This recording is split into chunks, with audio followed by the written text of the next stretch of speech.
దేవుని వాక్యం నుండి 2 కొరింథీ పత్రిక 4వ అధ్యాయం 8వ వచనం నుండి కొన్ని మాటలు చదువుకుందాం. ఎటుపోయినను శ్రమపడుచున్నను ఇరికింపబడు వారము కాము, అపాయములో ఉన్నను కేవలము ఉపాయము లేని వారము కాము, తరుమబడుచున్నను దిక్కులేని వారము కాము, పడద్రోయబడినను నశించు వారము కాము. యేసు యొక్క జీవము మా శరీరమందు ప్రత్యక్షపరచబడుటకై యేసు యొక్క మరణానుభవమును మా శరీరమందు ఎల్లప్పుడూ వహించుకొని పోచున్నాము. చిన్న ప్రార్థన చేసుకుందాం. పరిశుద్ధ ప్రేమ కలిగిన తండ్రి, నీకు స్తోత్రాలు. జుంటె తేనె ధారల కన్నా మధురమైన శ్రేష్టమైన నీ వాక్కులను బట్టి వందనాలయ్యా.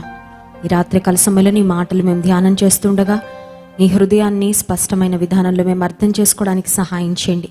మేమున్న స్థితిగతుల్లో నీ మహిమ కొరకు ఎలా బ్రతకాలో నీ వాక్యం ద్వారా నీవే మమ్మల్ని ప్రోత్సాహపరచమని వేడుకుంటూ నన్ను నీ శిలువ చాటున మరుగుపరచండి, నీ నోటి బురగా వాడుకునండి. యేసు నామమున ప్రార్థిస్తున్నాము తండ్రి, ఆమెన్. ఇప్పుడు మనం చదివిన 2 కొరింథీ పత్రిక 4వ అధ్యాయం 8వ వచనం నుండి వాక్య భాగంలో 4 పరిస్థితులు వ్రాయబడి ఉన్నాయి. 4 పరిస్థితులు. మొదటి పరిస్థితి ఏంటంటే శ్రమ పడుచు ఉన్నను ఇరికింపబడు వారము కాము. ఇంగ్లీష్ బైబిల్లో ఉంది afflicted in every way but not crushed. చూడండి, ఒక్కసారి నలగగొట్టబడి పరిపూర్ణంగా ఒక పొడిలాగా ఒక పిండిలాగా చేయబడిన తర్వాత బహుశా ఏ ప్రయోజనం ఉండకపోవచ్చు ఒక వస్తువు వలన, ఒక పదార్థం వలన. దేవుని వాక్యంలో వ్రాయబడి ఉంది, ప్రస్తుతానికి మేము వెళ్తున్న శ్రమలు చాలా ఇబ్బందికరమైన పరిస్థితులే, అయితే మేము ఇరికింపబడు వారం మాత్రం కాదు, నాట్ క్రష్డ్. రెండవ అనుభవం ఏంటంటే తెలుగులో అపాయములో ఉన్నను కేవలము ఉపాయము లేని వారము కాము.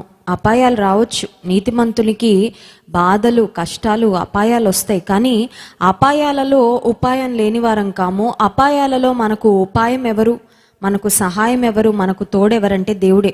ఇంగ్లీష్ బైబిల్లో ఉంది perplexed but not driven to despair అనే మాట. మూడవ అనుభవము తరుమబడుచున్నను దిక్కులేని వారము కాము. కొన్నిసార్లు సమస్యలు ఎలా ఉంటాయంటే మనల్ని తరుముతున్నట్లుగా ఒకదాని తర్వాత ఒకటి మనకు ఊపిరి ఆడనివ్వకుండా మనల్ని ఉక్కిరి బిక్కిరి చేసేస్తున్నట్లుగా అనిపించవచ్చు. ఇంగ్లీష్లో ఉంది పర్సిక్యూటెడ్ బట్ నాట్ ఫర్సేకెన్. శ్రమల గుండా వెళ్తున్నాను కానీ విడవబడిన వారం మాత్రం కాదు. ఆఖరుగా పడద్రోయబడినను నశించు వారము కాము. విశ్వాస జీవితంలో కొన్నిసార్లు పడద్రోయబడిన అనుభవాలు, నలిగిపోతున్న అనుభవాలు, తరుమబడుచున్న అనుభవాలు, శ్రమలు ఒకదాని తర్వాత ఒకటి మరి మనకి ఊపిరి సలపనీయకుండా చేస్తున్న పరిస్థితులు కొన్నిసార్లు జీవితంలో రావచ్చు. కానీ ఇక్కడ అపోస్తలుడు అయిన పౌలు రాస్తున్న మాటలు ఏంటంటే శ్రమలున్నాయి, కష్టాలున్నాయి, ఇరుకులున్నాయి, అన్ఎక్స్పెక్టెడ్ సర్కమ్స్టాన్సెస్ మేము ఎదుర్కొంటున్నాం, కానీ వాటిలో నిరీక్షణ లేని వారిగా మాత్రం మేము లేము, ఉపాయము లేని వారిగా లేము, సహాయము లేని వారిగా లేము, నశించు వారము కాము అనే మాట. నీ జీవితంలో కూడా ప్రస్తుతానికి నీవు ఎదుర్కొంటున్న విపత్కరమైన పరిస్థితిలో ఈ మాటలే నువ్వు చెప్పుకోవాలి. చూడండి, దాన్ని ఏమంటారంటే సెల్ఫ్ టాక్ అంటారు. సెల్ఫ్ టాక్ అంటే మనతో మనం మాట్లాడుకోవడం. కొన్నిసార్లు బయట నుంచి వచ్చే స్వరాలు మనం వింటూ ఉంటాం. మన ఫ్యామిలీ మెంబర్స్, మన నెయిబర్స్ వాళ్ళు మాట్లాడే మాటలన్నీ వింటూ ఉంటాము. ఆ తర్వాత అపవాది చెప్పే మాటలు కూడా బాగా వింటూ ఉంటాం. కొన్నిసార్లు మన లోపల నుండే ఒక డిస్కరేజ్మెంట్, ఒక నిరుత్సాహం వచ్చినప్పుడు నిజమే నేను ఏమీ చేయలేను, నేను చేతగాని దానను, ఈ పరిస్థితిలో ఇంకా నా బ్రతికి ఇంతే, నేను ఈ స్థితిలోనే మిగిలిపోతాను అని ఒక రకమైన నిరాశకరమైన ఆలోచనలు మన మనసులో వస్తున్నప్పుడు భక్తుల వలె మనం ఏం చేయాలంటే మనతో మనం చెప్పుకోవాలి. ఆ మాటలు ఏంటంటే ఇక్కడ మనం చూసాం 4 అనుభవాలు అపోస్తలుడైన పౌలు రాస్తూ ఉన్నాడు. శ్రమ పడుచున్నను ఇరికింపబడిన వారం కాము, అపాయములో ఉన్నను కేవలం ఉపాయము లేని వారము కాము, తరుమబడుచున్నను దిక్కులేని వారము కాము, పడద్రోయబడినను నశించు వారము కాము. అయితే ఈ పరిస్థితుల గుండా వెళ్తున్నప్పుడు is there any good that is coming out of this situation? ఈ పరిస్థితుల ద్వారా ఏదైనా మంచి జరుగుతుందా? ఈ పరిస్థితుల వల్ల ఏదైనా ప్రయోజనం కలుగుతుందా? ఆధ్యాత్మిక జీవితంలో నాకు ఏదైనా మేలు కలుగుతుందా అని ఆలోచన చేస్తే ఆ తర్వాత వ్రాయబడిన మాట 10వ వచనం, యేసు యొక్క జీవము మా శరీరమందు ప్రత్యక్షపరచబడుటకై యేసు యొక్క మరణానుభవమును మా శరీరమందు ఎల్లప్పుడూ వహించుకొని పోచున్నాము. నీకు తెలుసా ప్రియమైన దేవుని బిడ్డ, యేసుక్రీస్తు కొరకు నువ్వు జీవించాలంటే కొన్ని విషయాలలో నువ్వు చనిపోవాలి. ఇక నువ్వు జీవించువాడను నేను కాదు, క్రీస్తే నా యందు జీవించుచున్నాడు అనే అనుభవంలోనికి ప్రతి నిజమైన క్రైస్తవుడు ఖచ్చితంగా రావాలి, వస్తాడు కూడా. బాప్తిస్మం అనేది దానికే కదండి సాదృశ్యంగా ఉంది. బాప్తిస్మం తీసుకుంటున్నప్పుడు నీట బాప్టిజం తీసుకుంటున్న వ్యక్తిని ఆ పాస్టర్ గారు ముంచిన సందర్భంలో ఫర్ అ మోమెంట్ ఆ వ్యక్తి నీటి పైన కనబడడు, నీటి కింద డ్రౌన్ అయిపోయినట్లుగా అనిపిస్తుంది. సో అది దేనికి సాదృశ్యం? బాప్తిస్మం అసలు ఎందుకు తీసుకోవాలి? బాప్తిస్మం యొక్క సిగ్నిఫికెన్స్ ఏంటి? అది ఏదో కేవలం ఒక ఆచారమేనా, కేవలం ఒక క్రైస్తవ పద్ధతి అలవాటేనా అంటే కాదు. దానికి ఒక సిగ్నిఫికెన్స్ ఉంది, దానికి ఒక అర్థం ఉంది. అర్థం ఏంటంటే, నీటిలో ముంచినప్పుడు ఏ విధంగా మనిషి కనబడడో ఆ సమయంలో నీటిలో ముంచబడడం అనేది క్రీస్తు ప్రభు యొక్క మరణానుభవంలో మనం కూడా సహానుభవం కలిగినట్లుగా సాదృశ్యమైతే, తిరిగి నీటిలో నుండి పైకి లేపినప్పుడు తిరిగి నూతన వ్యక్తిగా, నూతన సృష్టిగా, నూతన స్వభావముతో, నూతన జీవితాన్ని ప్రభు కొరకు జీవించడానికి నూతనమైన తీర్మానాలతో మనం క్రీస్తుతో కూడా తిరిగి లేపబడినట్లు. సో బ్యాప్టిజం అనేది మన హృదయంలో జరిగిన ఆత్మకార్యానికి, మన హృదయంలో పరిశుద్ధాత్మ దేవుడు తీసుకొచ్చిన మార్పుకు ఒక బహిరంగమైన సాక్ష్యం. ఎందుకంటే మనం మార్పు చెందామని మన ఒక్కరికే తెలుస్తుంది, మన హృదయంలోకి యేసు ప్రభుని ఆహ్వానించామని మన ఒక్కరికే తెలుస్తుంది. But how about testifying it to people around you? నీ చుట్టూ ఉన్న వారికి మరి సాక్షార్థంగా ఉన్నట్లు ఏం చేయాలంటే, బాప్తిస్మము మన చుట్టూ ఉన్న వారికి మన హృదయంలో జరిగిన రక్షణ కార్యాన్ని గురించి సాక్ష్యం ఇచ్చుట. ఇక్కడ అపోస్తలుడైన పౌలు రాస్తున్న మాట ఏంటంటే, యేసు యొక్క జీవము మా శరీరమందు ప్రత్యక్షపరచబడుటకై యేసు యొక్క మరణానుభవమును మా శరీరమందు ఎల్లప్పుడూ వహించుకొని పోచున్నాం. ఈ శ్రమలు ఒక మాటలో చెప్పాలంటే ఒక మరణానుభవం, గాఢాంధకారపు లోయ. This feels like a near death experience. మరణానికి చేరువగా, మరణాన్ని త్రుటిలో తప్పించుకున్నట్లుగా. ఈ రోజుల్లో చాలా మంది మాకు సాక్ష్యాలు చెప్తున్నారండి, మరణ పంచు వరకు అలా వెళ్ళి వెనక్కొచ్చాం. కొంతమంది నిజంగా చెప్పాలంటే డాక్టర్స్ కూడా నిస్సహాయ పరిస్థితి, చెప్పలేం, 24 hours గడిచే వరకు, 48 hours వరకు చెప్పలేము అని అన్న సందర్భాల్లో కూడా మరణం వరకు, మరణ పంచుల వరకు వెళ్ళి దేవుని యొక్క ఆశ్చర్యకరమైన కృప ద్వారా, దేవుని సేవకుల యొక్క, దేవుని ప్రజల యొక్క, కుటుంబీకుల యొక్క ప్రార్థనల ద్వారా అలా నియర్ డెత్కు వెళ్ళి తిరిగి బ్యాక్ వచ్చేస్తున్న వాళ్ళు ఎంతోమంది ఉన్నారండి. కొన్నిసార్లు మరణానుభవము గుండా మనం వెళ్ళవలసి వస్తుంది. అయితే ఇక్కడ భక్తుడు రాస్తున్నాడు, యేసు యొక్క మరణానుభవమును మా శరీరమందు ఎల్లప్పుడూ వహించుకొని పోచున్నాం. కొన్నిసార్లు మనం అనుకుంటాం, నాకు జీవమే కావాలి కానీ నాకు మరణం వద్దు అని. కానీ లోక సంబంధమైన విషయాల్లో నీవు మరణానుభవం గుండా వెళ్ళాలి. You have to die to the world, you have to die to sinful desires. లోక సంబంధమైన ఆశల కొరకు నువ్వు చనిపోయావని గుర్తుపెట్టుకోవాలి. లోకం కొరకు నువ్వు చనిపోయావని గుర్తుపెట్టుకోవాలి. నువ్వు బ్రతుకుతున్నావంటే, చలిస్తున్నావంటే, జీవిస్తున్నావంటే అది యేసయ్య కొరకే. ప్రతి క్షణము యేసయ్య కొరకే బ్రతుకుతున్నాను అనే అవగాహనతో, అనే గురితో నువ్వు బ్రతకగలిగితే నిజంగా క్రీస్తు ప్రభు నువ్వు మన జీవితాల ద్వారా మనం అత్యున్నతంగా మహిమపరచగలం. 16వ వచనంలో కూడా ఒక మాట ఉంది చూడండి. 2 కొరింథీ పత్రిక 4వ అధ్యాయం 16వ వచనం. కావున మేము అధైర్యపడము, మా బాహ్య పురుషుడు కృషించుచున్నను, ఆంతర్య పురుషుడు దినదినము నూతన పరచబడుచున్నాడు. హల్లెలూయా. బాహ్య పురుషుడు క్షీణించుచున్నను. కొన్నిసార్లు వయసు పెరుగుతున్న కొద్దీ శరీరంలో అనారోగ్యాలు, ఆరోగ్య సంబంధమైన సమస్యలు, ఆ తర్వాత ఏజింగ్ చూడండి, ముఖంలో ముడతలు రావడం, తర్వాత రకరకాల బయట బాడీలో కొన్ని చేంజెస్, తల వెంట్రుకలు రంగు మారిపోవడం, ఆ తర్వాత స్టేచర్, అంతకుముందు చక్కగా నిటారుగా నిలబడే వ్యక్తులు కొంచెం వంగడం, అంతకుముందు చాలా స్పీడ్గా నడవగలిగే వ్యక్తులు నెమ్మదిగా అడుగులు వేసే పరిస్థితికి రావడం.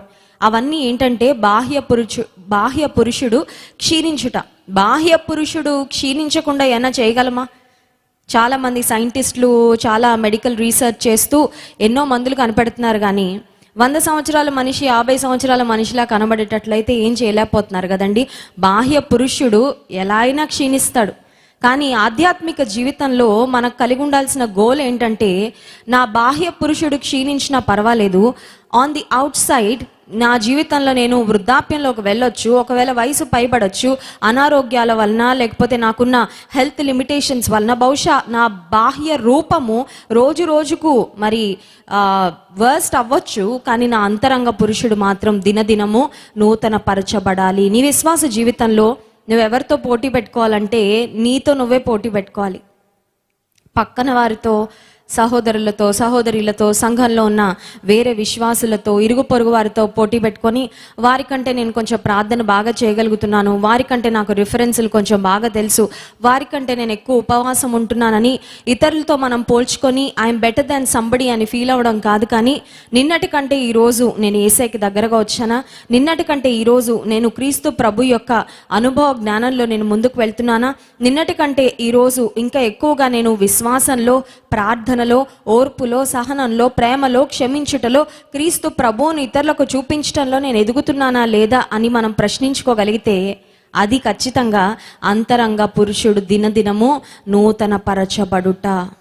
ఆధ్యాత్మిక జీవితంలో గుర్తుపెట్టుకోవాల్సింది, ఈ బాహ్య పురుషుడు, ఈ పైనున్న దేహం ఒకవేళ రోజు రోజుకు క్షీణించిపోతున్నా నీ ఆత్మ మాత్రము దినదినము అభివృద్ధి చెందాలి. నీ ఆత్మ దినదినము బలం తెచ్చుకోవాలి. అందుకని వాక్యమను పాలను అపేక్షించుడి అనే మాట ఉందండి. ఒక శిశువుకి ఎలా అయితే పాలు బలాన్ని ఇస్తాయో, హెల్దీ మరి మిల్క్ తాగడం వలన ఒక బిడ్డ చక్కగా పెరుగుతాడు.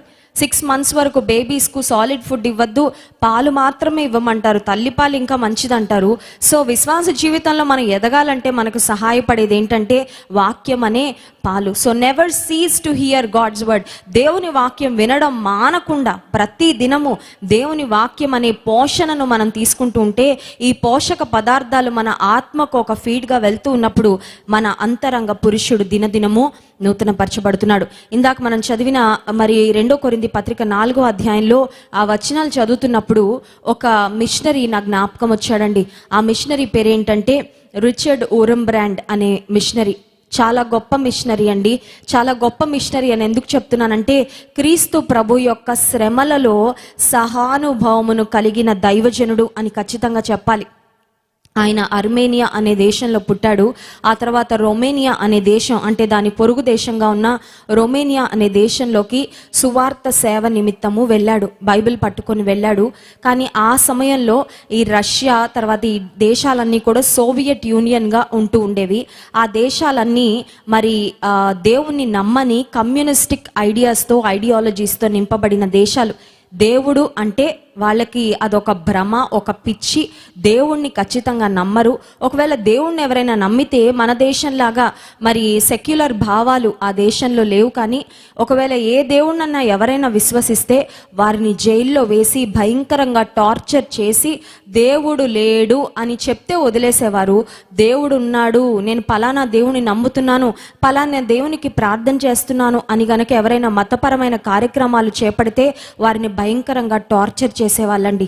రిచర్డ్ ఓరంబ్రాండ్ గారు, ఆయన భార్య సబీనా ఓరంబ్రాండ్, వారికి ఒక కుమారుడు ఉన్నాడు.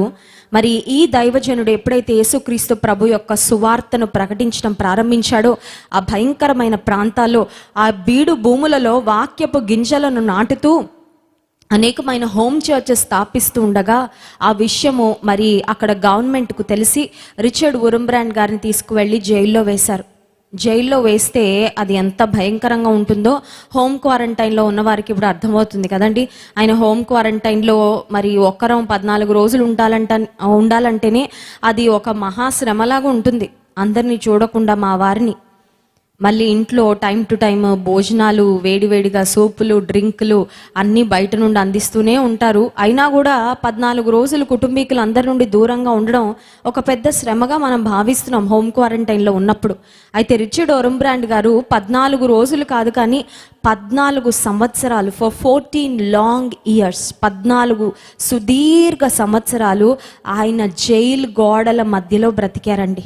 జైలు గోడల మధ్యలో, అది కూడా అండర్ గ్రౌండ్ జైలు అంట. నాకు కూడా నా బాల్య దినాల్లో నాకు జ్ఞాపకం ఉంది.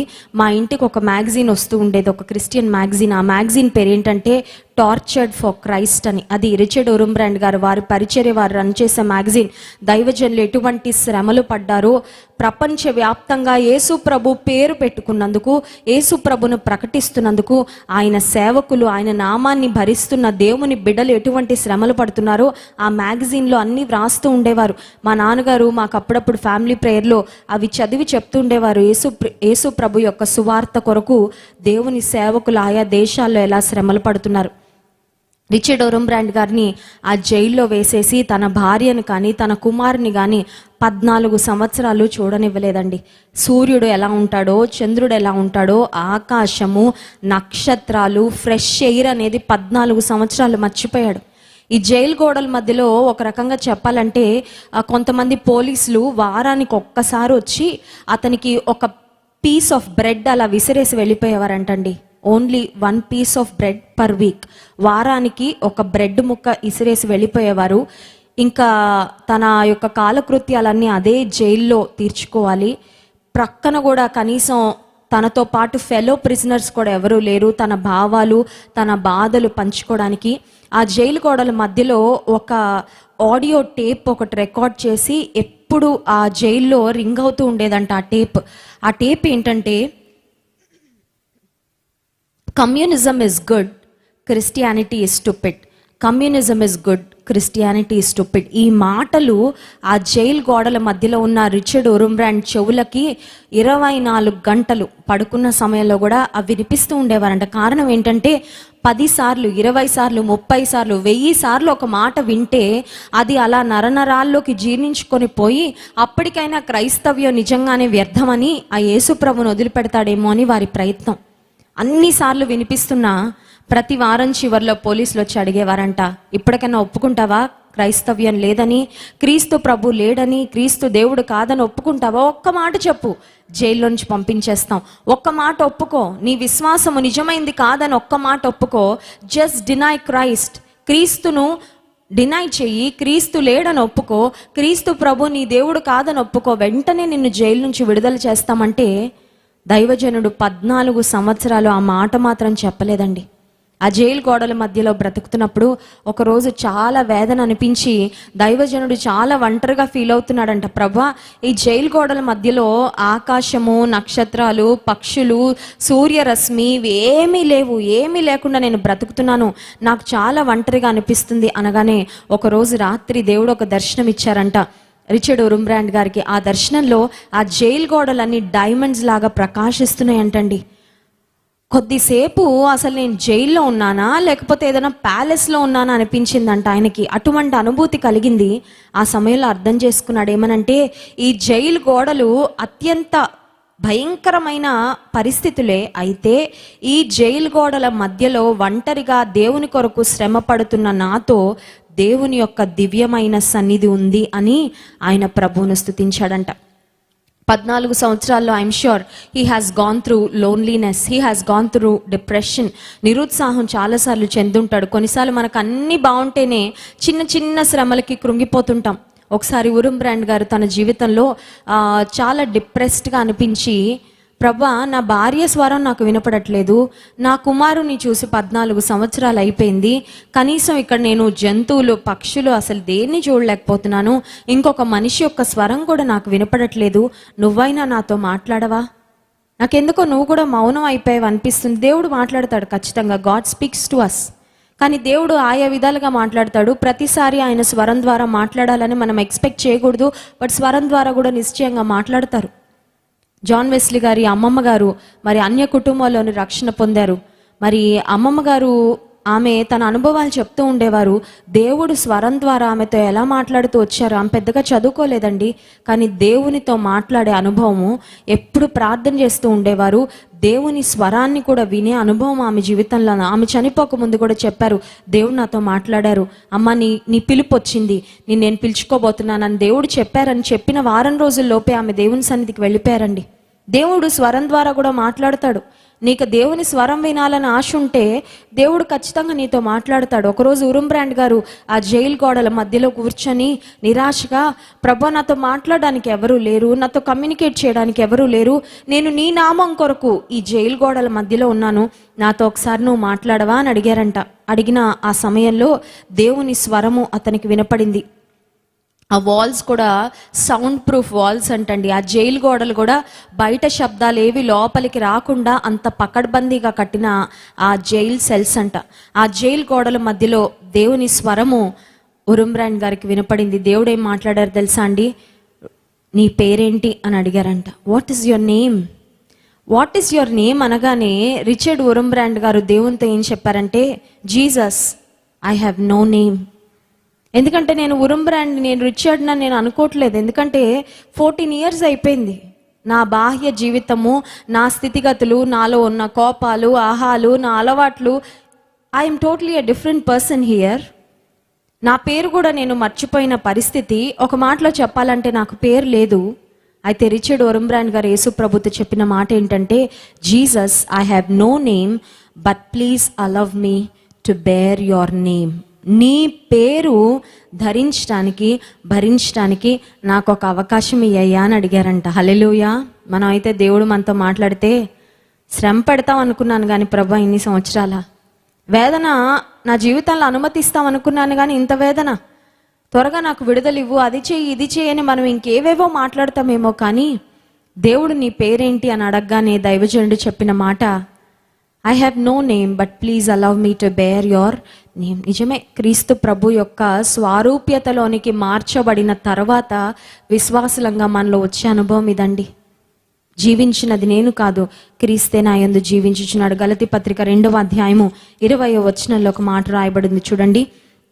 గలతీ పత్రిక 2వ అధ్యాయం 20వ వచనం, నేను క్రీస్తుతో కూడా సిలువ వేయబడి ఉన్నాను, ఇకను జీవించువాడను నేను కాను, క్రీస్తే నా యందు జీవించుచున్నాడు. నేను ఇప్పుడు శరీరమందు జీవించుచున్న జీవితము నన్ను ప్రేమించి నా కొరకు తన్ను తాను అప్పగించుకున్న దేవుని కుమారుని యందలి విశ్వాసము వలన జీవించుచున్నాను. Not I but Christ. నేను కాదు, క్రీస్తే నా యందు జీవించు. కొన్నిసార్లు నేను అని ఎంత బాగా చెప్పుకుంటాం కదండి. నాకు ఇష్టం ఉండదు ఇలా, నాకు ఇది అలవాటు, నాకు ఇది ప్రిఫరెన్స్, నేను ఇలాగే ఉంటాను, నువ్వు నాతో ఫ్రెండ్షిప్ చేయాలంటే నువ్వు మారుగా నేను మాత్రం మారను, ఇది నా యాటిట్యూడ్, ఇది నా వస్తువులు.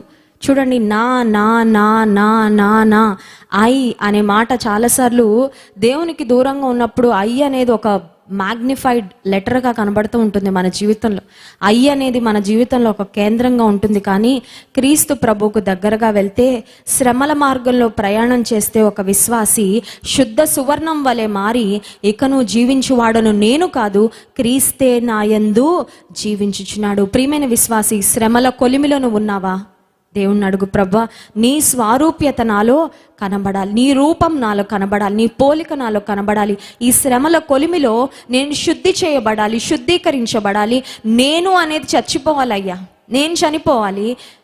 నేను చనిపోవాలంటే బాహ్యంగా నేను కాదు, కానీ నాలో ఉన్న అహము చనిపోవాలి. నేను నీ కొరకు బ్రతకాలి. ఇక నువ్వు జీవించువాడను నేను కాదు, క్రీస్తే నా యందు జీవించుచున్నాడు అనే అనుభవంలోనికి నేను వెళ్ళాలి అని నువ్వు అడగగలిగితే నీ శ్రమలు నీకు ఒక గొప్ప ఆశీర్వాదంగా మారుతాయి. ఇంకొక మాట చూపించి నేను ముగిస్తాను. యోబు గ్రంథం 42వ అధ్యాయంలో శ్రమలలో PhD చేసిన యోబు భక్తుని యొక్క అనుభవం ఒక్క మాట మనం చదువుకొని ముగించుకుందాం. యోబు గ్రంథం 42వ అధ్యాయము 5వ వచనం, వినికిడి చేత నిన్ను గూర్చిన వార్త నేను వింటిని, అయితే ఇప్పుడు నేను కన్నులారా నిన్ను చూచుచున్నాను. యోబు చెప్తున్న మాట ఏంటంటే, శ్రమలకు ముందు దేవా నిన్ను గూర్చి విన్నాను, I've heard about you but now my eyes have seen you. శ్రమల తర్వాత నిన్ను చూశానయ్యా, శ్రమల తర్వాత నిన్ను చూశాను. నువ్వు వెళ్తున్న శ్రమలలో దేవుని చూసే అనుభవం నీకు దక్కుతుంది. నీకు తెలుసా, నీ వెళ్తున్న ఒంటరితనంలో దేవుని స్వరము వినడానికి, ఆయన ఆదరణ పొందుకోవడానికి దేవుడు నీకు ఒక అవకాశం ఇస్తున్నాడు. గమనించు.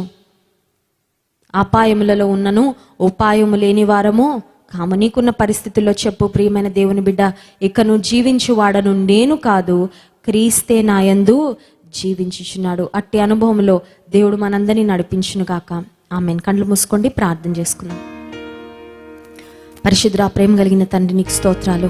అపాయములలో, ఇరుకులలో, క్లిష్ట పరిస్థితుల్లో ఈ రాత్రికాల సమయంలో నీ ప్రజలు ఎంతమంది ప్రయాణం చేస్తున్నారు ప్రభా, వారిని ఒక్కసారి జ్ఞాపకం చేసుకోండి.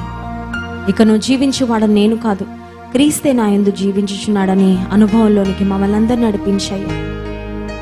మాలో ఉన్న అహమ్ము చావాలి, మాలో ఉన్న గర్వం, మాలో ఉన్న అవిధేయత, మాలో ఉన్న తిరుగుబాటుతనం, మాలో ఉన్న నేను, నా ఇష్టం, నా ప్రవర్తన అనే అనుభవాలన్నీ పోయి ప్రభా నీ స్వారూప్యత, నీ రూపం మాలో కనబడాలయ్యా. అట్టి కృప దయచేయండి. ఈ రాత్రికాల సమయంలో నీతో సహవాసం చేయాలని లైవ్లో పాలు పొందుతున్న ప్రతి ఒక్కరిని నీ దైవికమైన స్పర్శతో నీవే ముట్టి బలపరచుమని యేసు నామమున ప్రార్థిస్తున్నాము తండ్రి. ఆమేన్.